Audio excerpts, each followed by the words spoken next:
Pero bago tayo magpatuloy ay pakilike ang ating video. Ganon din ang subscribe button, pati na rin ang bell icon para lagi kayong updated sa mga parating ko pang mga uploads.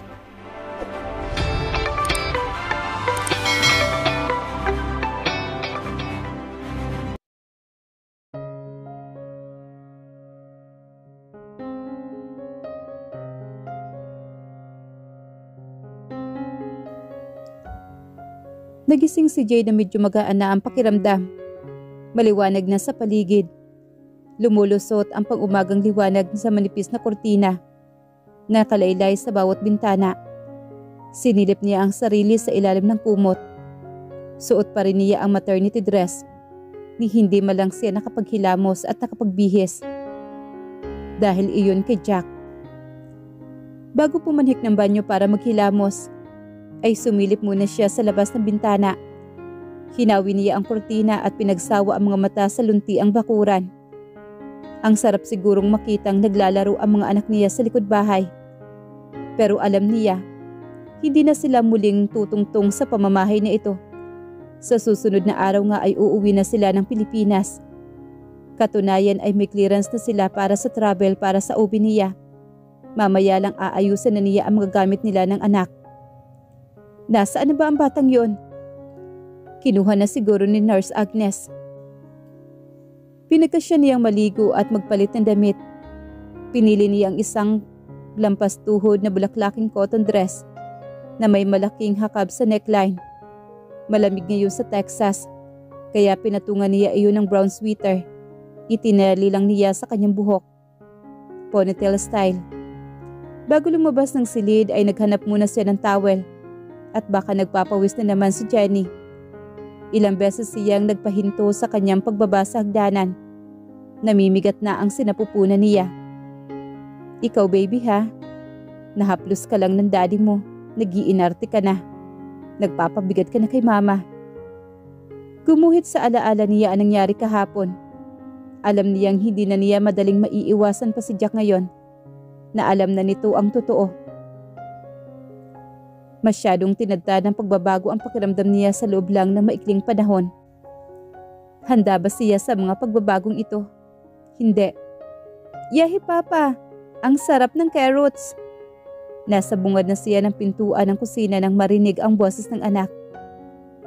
Napabuntong hininga naman siya. Magkukros na naman ang landas nila. Ayaw niya muna itong makita kaya hahayaan niya muna ang anak na makasama ito. Miss na ng dalawa ang isa't isa. Hindi niya hahadlangan ang magkasuluhan ang mga ito. Iiwas ka na naman? Natuod siya sa kinaroroonan ni Alexa. Ang nakitang pagpihit niya upang bumalik sa itaas. Nakaangat ang kilay nito. Nakaeka sa dibdib ang dalawang braso. May nananti niyang mga titig sa kanya. Hayaan mo nga ang lokong yan. Huli na para pigilan ni Alexa na hawak na siya sa kamay. At napapasunod na lang na humakbang ito papasok ng kusina.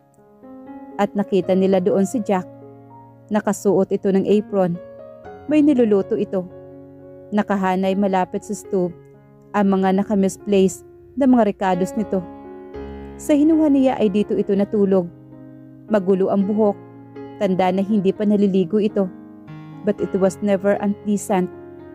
Black shirt at sweatpants ang suot nito. Bumabakat ang muscles nito sa damit. Ayaw niyang tanggapin sa sarili pero napakaaya nitong titigan. Nakita na niya ang ganitong eksena. It was a long time ago when she thought everything was going on perfectly. But it didn't. Bakit parang gusto mo nang papakin si ex? Napapitlag siya ng bumulong sa Alexa sa tainga niya. Mama, ang galing po ni Papa. Ibinaling niya sa anak ang atensyon. Para bang nanunood ito ng cooking show. Nakapatong ito sa lamesa. Si Aling Linda ay abala kung anong ginagawa. Habang si Nurse Agnes ay nagtitimpla naman ng kape. Nilapitan niya ang anak at pinupog ng halik sa pisngi. Ang daya mo ha, hindi mo ako ginising ng kiss mo. Nakikiliti naman si Jenny nang halikan niya ang kilikili nito. Hindi po ako nag-sleep sa room natin, Mama. Hinala niyang si Jack ang katabi nito. Lagi naman siyang naiitsapwera kapag nandiyan ang ama nito. Natulog siya kasama ako. Binaliwalan naman niya si Jack. Wala siyang balak na kausapin ito o titigan ito. Hindi siya obligado. Jade, ako na ang gagawa ng gatas mo. Salamat, Agnes. Ako na, Agnes.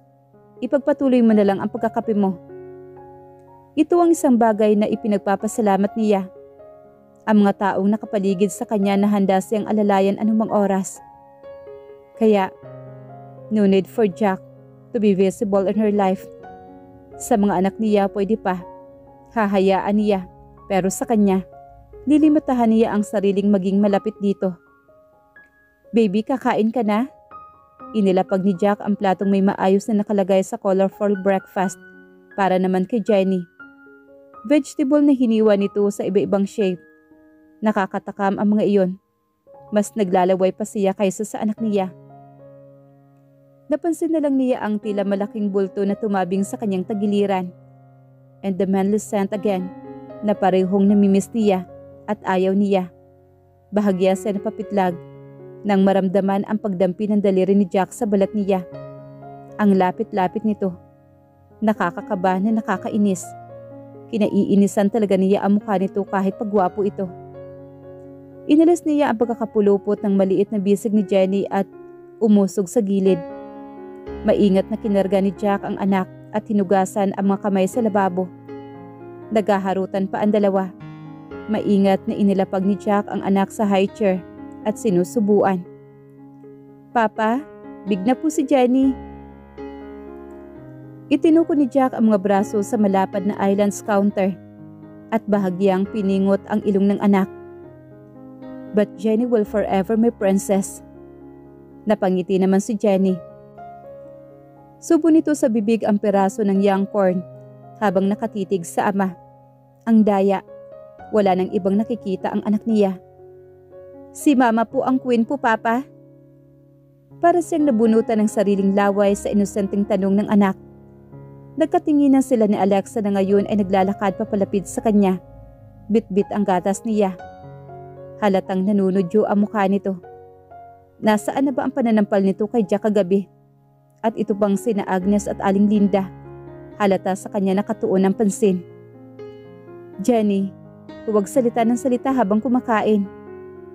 Ayaw niyang marinig ang sagot ni Jack dahil alam niya namang walang saysay. Gatas mo. Mukhang nang nangungulubot yung mukha mo sa pagkukonsumi para ng iskin ng ampalaya. Dumagdag pa talaga sa inis niya si Alexa. Inabot niya ang baso at doon na lang itinuon ng pansin. Narinig niya ang tunog ng hinihilang upuan sa gitna ng pag-inom.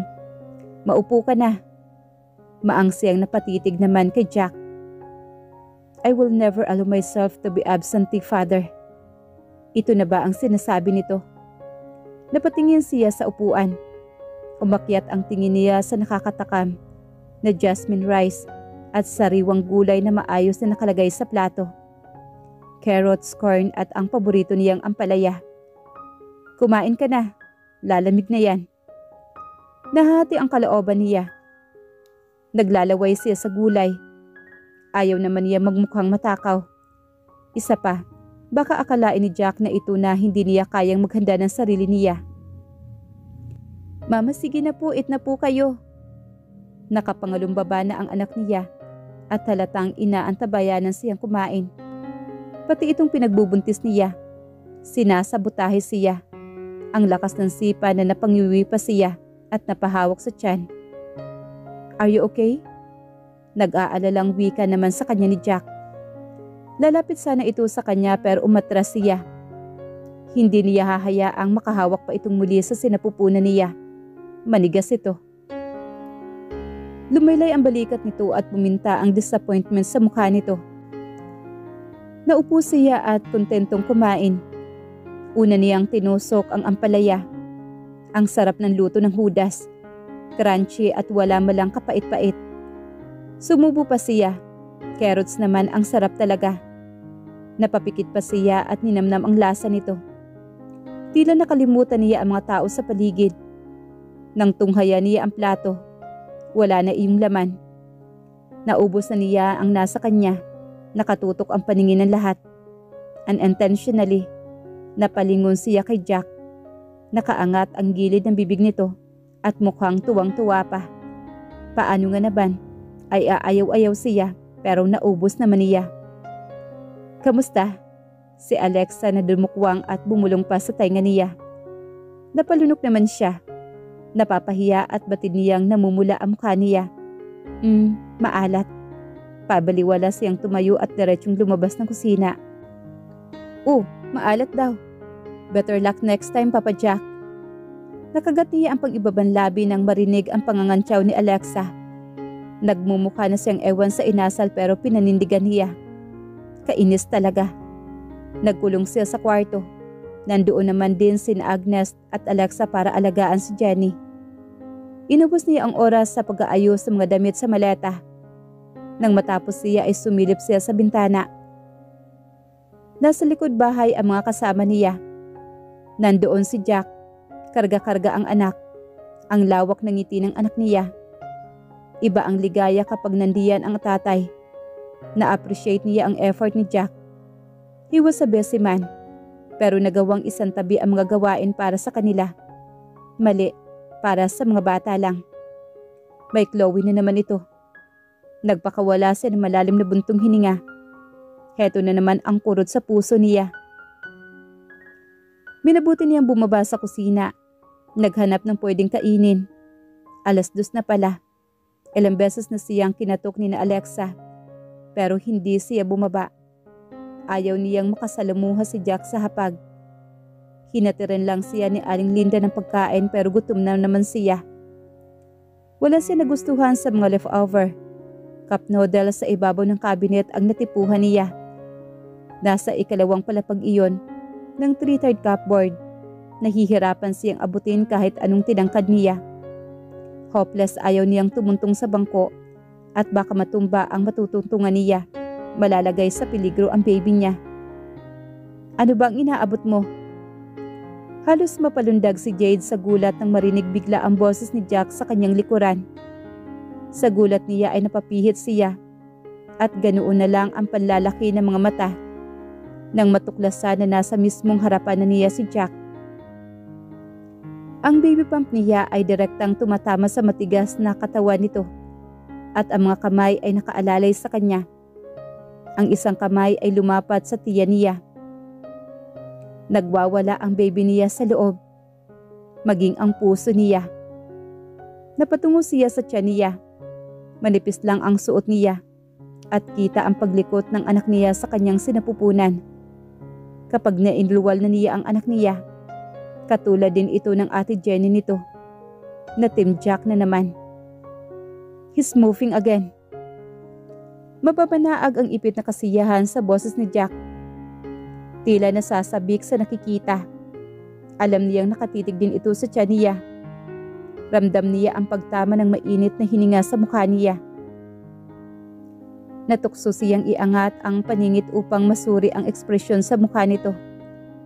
Dahan-dahan naman sa mga mata niyang paatras. Mula sa umbok niya paitaas sa matipuno nitong dibdib na tila nag-aanyayang sandalan hanggang sa pangang napapalamutian ng mumunting stubbles. She tried hard not to linger on his lips hanggang sa tuwing napapatitig sa mga mata nito. Sumisikdo ang dibdib niya. Nagwawala ang puso ng matuklasang. Nag-isang linya ang paningin nila. Gusto niyang kurutin ang sarili at ipihit ang lieg para umikot iyon nang sa gayon. Hindi sila magkatitigan ni Jack. Naiinis siya sa sarili at halos ipagkanulo na siya ng kakatuwang mga damdamin. Lalo na nang sa mga labi niya rin ito tumitig. May nababasa siyang kakaibang emosyon sa mukha nito. Basta ang alam niya ay may pag-iinit sa kanyang pisngi. Hindi dapat ganito. Naikuyom niya ang mga kamao sa magkabilang gilid niya at tinapangan ang mukha niya. Umalis ka nga sa harapan ko, ang baho mo. Ang lamlam sa mga mata ni Jack ay kaagad na naglaho. Akala ba nito? Humugot ito ng hangin at malakas na pinakawalan. Saka umatras para bigyan siya ng pagkakataong umalis sa kinatatayuan. Umusod siya. Ano ba kasi ang inaabot mo sa cabinet? Gutom na siya at natatakam kaya lulunukin na niya ang pride. Cup noodles. Simple niyang sagot dito. Seafoods or beef? Seafoods. Sa gilid ng kanyang mga mata ay nakita niyang walang kahirap-hirap na kinuha iyon ni Jack. Inalisan ng takip at nilagyan ng mainit ng tubig mula sa dispenser. Siya naman ay tahimik na naupo sa harapan ng mesa. Hinihintay niyang maluto iyon. Si Jack naman ay binuksan ang ref at naglabas ng 2 pulang apple. Hiwa-hiwa nito ang prutas at maninipis at inilagay sa plato. Hindi pa ba siya aalis? Kain na siya. Ayaw niya namang may audience. Naaasiwa siya sa iisang lugar silang dalawa na wala malang usapang nagaganap bukod sa ingay ng mga kagamitan. Sinilip naman niya ang noodles. Pwede na to. Sinamyo niya ang halimuyak ng usok na nanggagaling sa sisidlan. Bahala kung nandyan si Jack. Sinimulan niyang kumain. Nakadalawang subo na siya na makitang itinulak nito sa harapan niyang sliced apple. Anong gagawin ko dyan? Kainin mo. Good for the baby. Good for the mommy. Mommy? Iba ang hatid ni Jack nang bagitin nito iyon sa kanya. May guhit ng lambing gaano man itanggi. Hindi ako kumakain ng mansanas. Napabuntong hininga naman si Jack. Kung hindi siya buntis sa anak nito, malamang ay sinungitan na siya o pinagsalitaan ng masama. Tumayo siya at kumuha ng bottled water sa ref at binitbit iyon kasama ng pagkain palabas ng kusina. Hindi niya kailangan magpaalam sa demonyong tatay ng anak niya. Jade, napahinto siya at nilingon ito. What do you want for dinner? Matagal na siyang kumakain na mag-isa na walang Jack na nag-iistima ng mga pangangailangan niya. Ang ibang normal na mga buntis ay siguradong iisiping paglalambing ang ganito. Pero iba ang nararamdaman niya. Bawat beses na nagpapakita ng pag-alala si Jack sa kanya, may parte ng puso niya, bahagi kung saan naiipon ang hinanakit, ang nasasaling sa loob. Dahil sa matagal na panahon, iniisip niya ang pagkalinga ng isang asawa. Pero nakaya niya mabuhay na mag-isa. Taas ang noo. Taimtim ang mga titig na sinagot niya ito. Ampalaya cake, kaya mo? Wala itong naisagot. Saan nga naman ba ito hahanap ng ampalaya cake? Iniwanan niya itong natigilan. Bahala ka mag-isip na damuhog ka. Inubos niya ang pagkain at itinuloy ang pagliligpit. Inilak niya ang pintuan para walang istorbo at hinayaang paandarin ang aircon ng tama lang ang lakas. Magmumukmuk na lang siya habang nag-i-enjoy si Jenny sa company ng tatay nito.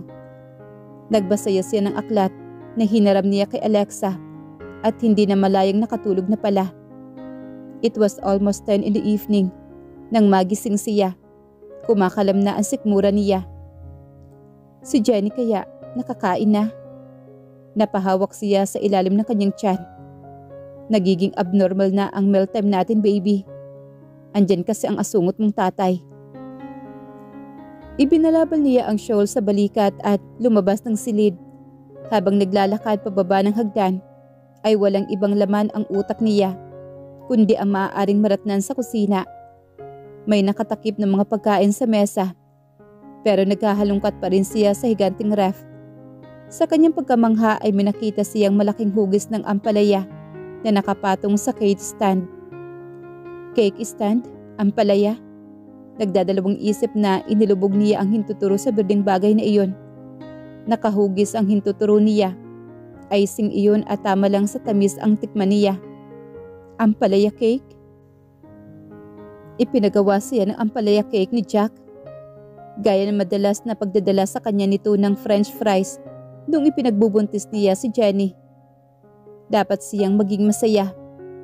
Pero ang kabila sa kanyang nararamdaman ay nasasaktan siya.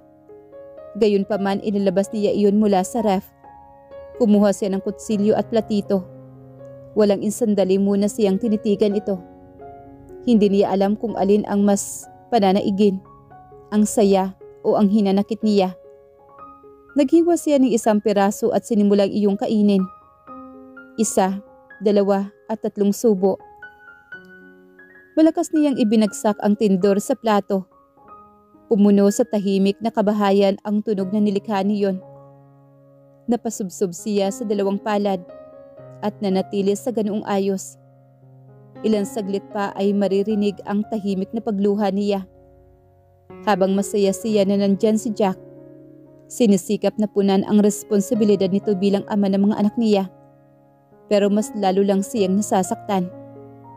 Ayaw niyang masanay na kasama ito sa temporaryong kabaitan nito dahil alam niyang hindi naman sila nito mapaninindigan habang buhay. Higit pa na pinakaayaw niya sa lahat ang posibilidad na baka hanap-hanapin ito ng sistema niya. Hirap na hirap siya noong maghiwalay sila. Ayaw niyang pagdaraanan ulit ang mga hirap ng itinulak sa nito papalayo sa buhay nito. Kanina pa gustong lapitan ni Jack si Jade at aluin ito. Tahimik niya itong minamanmanan kung kailan ito lalabas ng silid. Nang makitang nasa kusina ito ay lihim niyang sinundan. Hindi maipaliwanag na saya ang naramdaman niya nang makita ang sorpresa sa mukha nito, nang makita ang ampalaya cake. Sinuyod niya ang buong Houston. Hinanap ang maaaring makagawa ng isang ampalaya cake sa loob ng maikling panahon.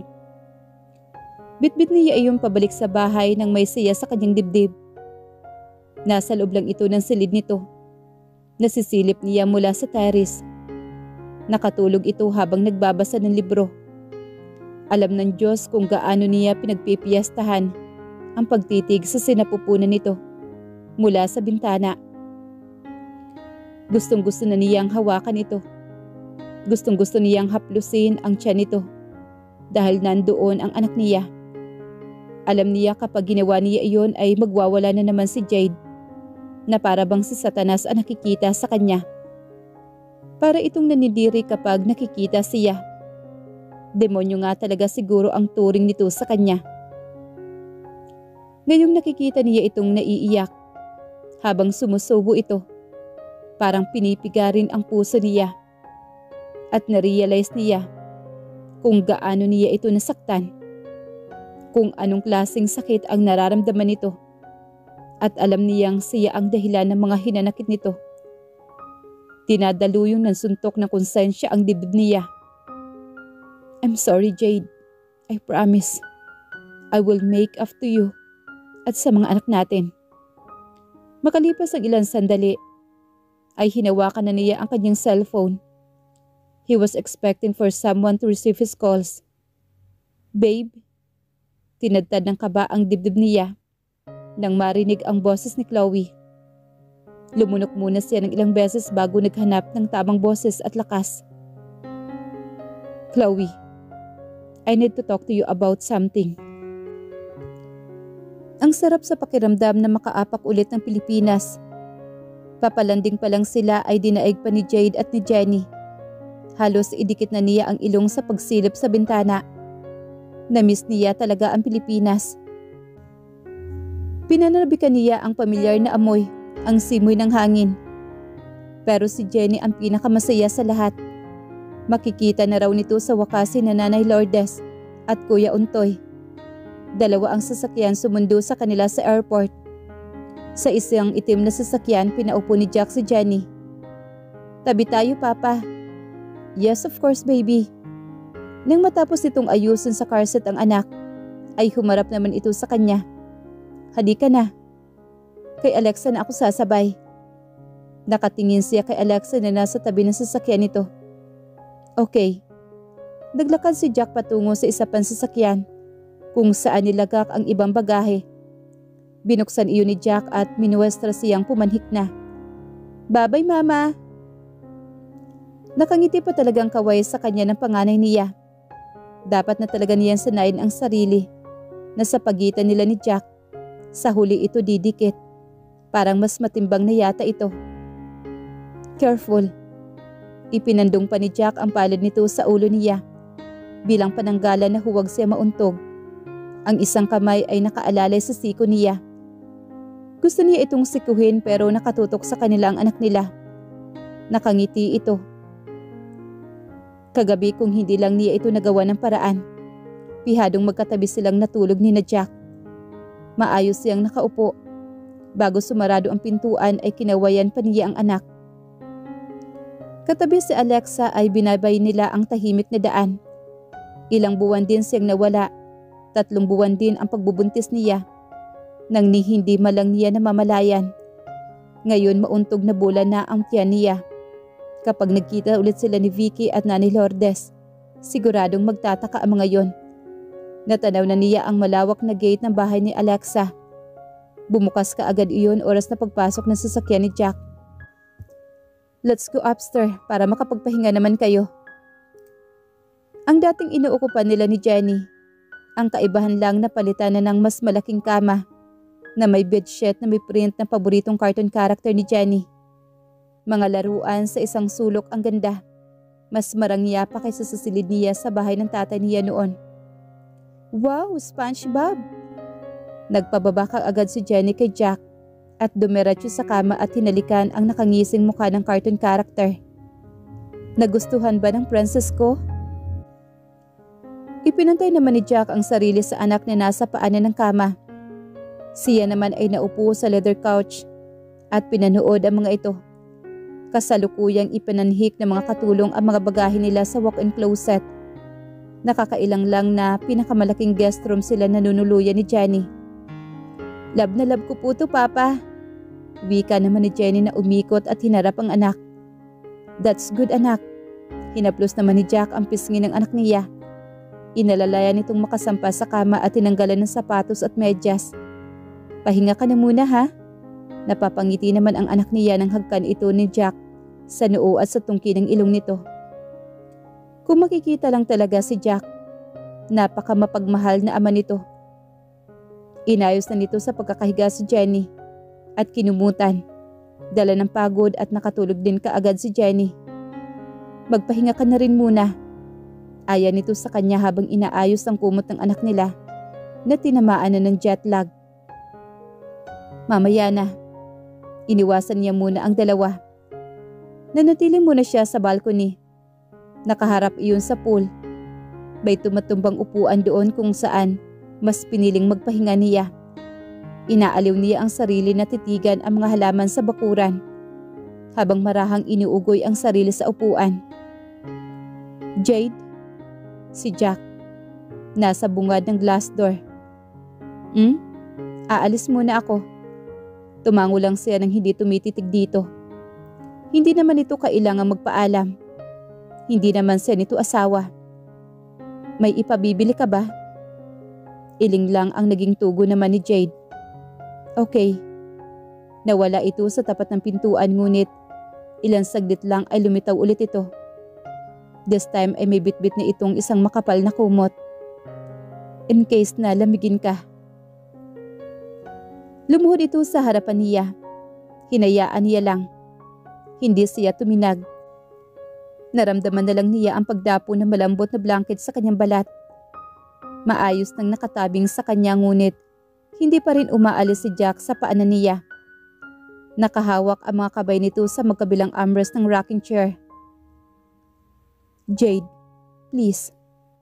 Hayaan mo naman akong makalapit sa inyo ng malaya. Hayaan mong gampanan ko bilang ama ang responsibilidad ko sa mga anak natin. Hayaan mo akong panindigan ko ang responsibilidad ko sa inyo. Kung hindi ko man ito nagawa noon, bigyan mo ako ng pagkakataon ngayon. Hayaan mo naman akong gampanan ang mga responsibilidad na hindi ko nagawa noon. Iniwasan niyang titigan ito. Makalipas ang ilang sandali na namayani ang katahimikan sa pagitan nila. Si Jack na rin ang sumuko at dahan-dahang tumayo ito. Naiwan ang tila pamagkit na buntong hininga niya sa ere. Muli siya na pag-isa. Sa kaniya lang pinakawalan ang sunod-sunod na buga ng hangin. Tinungo niya at hinaplos ang umbok ng kanyang tiyan. Baby, gusto ko pa talaga magmatigas sa papa mo. Pero kapag patuloy ako nagagalit sa kanya, ikaw naman ang mapapahamak. Kailangan ko nang tapusin to para sa iyo at para sa ate mo. Marahan niyang tinapik ang tiyan niya. Magiging civil na din ako sa papa mo, anak. Isang sipa naman dyan kung papayag ka. Napangiwisi na maramdaman ang paggalaw nito. Talo na ba ako? Napabuntong hininga na lang siya.